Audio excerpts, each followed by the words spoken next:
we're in a really bad spot. He's got that shoulder pressure where he can make me look away, so I have a lot of trouble turning into him. And right now, Todd's pressure's on this line. It's going across my body. And what's everybody try to do here? We make our frame, and then we try to bridge and turn in, and then make room with the hip escape to get him back in the guard, right? But if the guy has your head like this, it's going to be near impossible to do that. Okay? His pressure's going here. Why am I going to fight with his pressure if he has a really good hold on me? I have to go to a different angle. So from here, what I'm going to look to do is I'm going to look to move up towards the direction my head's pointing.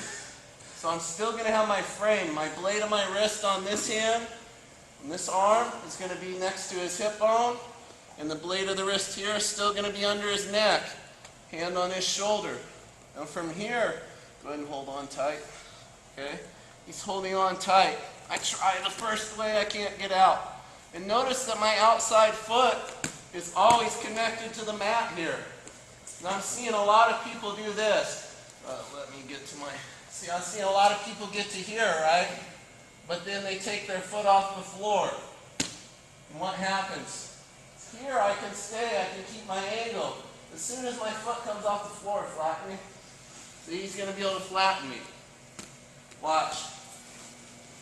This is what everybody does. Takes the feet off the floor. Keeps getting flattened out, right? Losing all the space that we're making. So make sure your outside leg is always grounded. It's always connected to the ground. Alright, so we're here.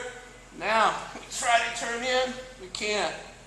From here, what I'm going to do is I'm going to shoulder walk towards my head.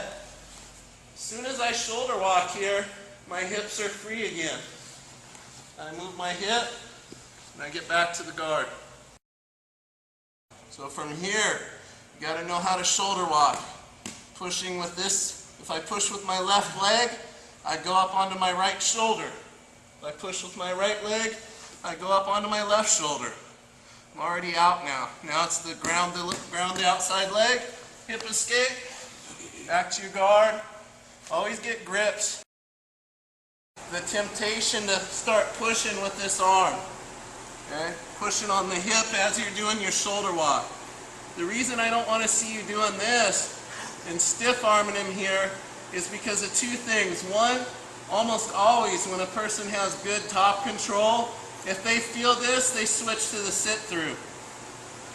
Okay? He just turns his hip, right?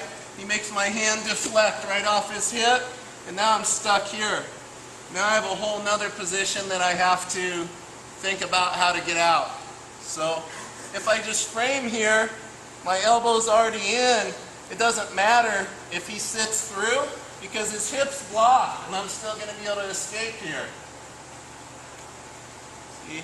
I have to block his bottom leg from coming through. If I'm pushing here, he has all this space under my arm to bring that leg through.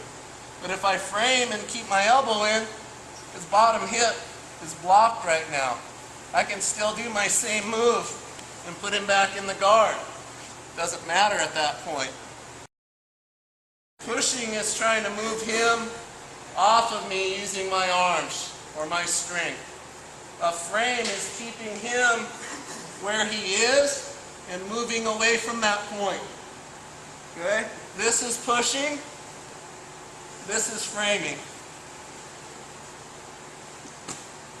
Once you start understanding the concept of framing, it plays into a lot of different areas of jiu-jitsu. You're going to use that a lot, especially in your escapes.